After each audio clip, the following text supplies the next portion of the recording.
प्राचीन कांबरेश्वराचे मंदिर पाण्याबाहेर 10 महिन्यानंतर दर्शनासाठी खुले. भोर तालुक्यातील भाटघर धरणात सध्या 60% कमी पाणीसाठा शिल्लक आहे.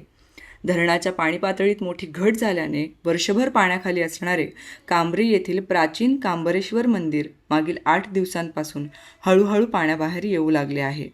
त्यामुळे गावातील नागरिक व भाविक दर्शनासाठी मोठ्या संख्येने येथे भेट देत आहेत. 1928 साली इंग्रजांनी लॉईड डॅम अर्थात सध्याचे भाटघर धरण व येसाजी कंक जलाशयाचे काम पूर्ण केले. त्यावेळी कांबरे गावाचे पुनर्वसन करण्यात आले. मात्र प्राचीन कांबरेश्वर मंदिर पाण्याखाली गेले. दरवर्षी मे महिन्याच्या शेवटी धरणातील पाणीसाठा कमी झाल्यानंतर हे मंदिर पुन्हा दर्शनासाठी खुले होते. वेळवंडी नदीवरील हे प्राचीन शिवमंदिर इतिहास आणि स्थापत्यकलेचा उत्कृष्ट नमुना मानले जाते. मंदिराचे मूळ नाव कर्महरेश्वर असल्याचे सांगितले जाते. मात्र हे मंदिर कांबरे गावाच्या हद्दीत असल्याने पुढे ते कांबरेश्वर मंदिर या नावाने ओळखले जाऊ लागले. मंदिरामध्ये स्वयंभू शिवलिंग, पार्वती मातेची मूर्ती आणि नंदी आहे. पूर्वी मंदिरात प्रवेश करण्यासाठी 5 पायऱ्या चढून जावे लागत होते. मात्र दरवर्षी साचणाऱ्या गाळामुळे ह्या पायऱ्या आता गाडल्या गेल्या आहेत. मंदिरासमोर नंदी व चौथरा असून मंदिराच्या समोर शिळा आणि विरगळ देखील पाहावयास मिळते.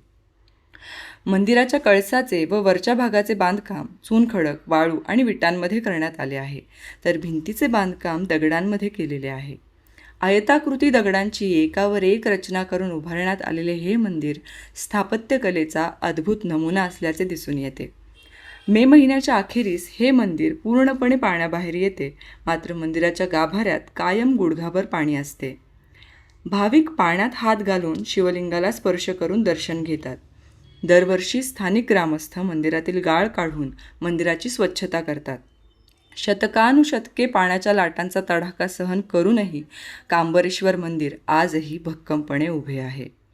त्यामुळे दरवर्षी वास्तुविशारद, इतिहासप्रेमी, छायाचित्रकार, पर्यटक आणि विद्यार्थी या ठिकाणाला आवर्जून भेट देतात.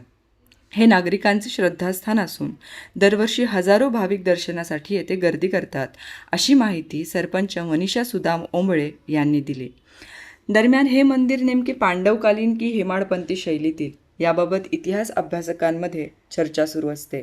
भोरचे इतिहास अभ्यासक सुरेश शिंदे यांच्या मते मंदिराची रचना हेमाडपंथी शैलीतील असल्याने हे मंदिर पांडवकालीन असून हेमाडपंथी स्थापत्य शैलीचे असावे.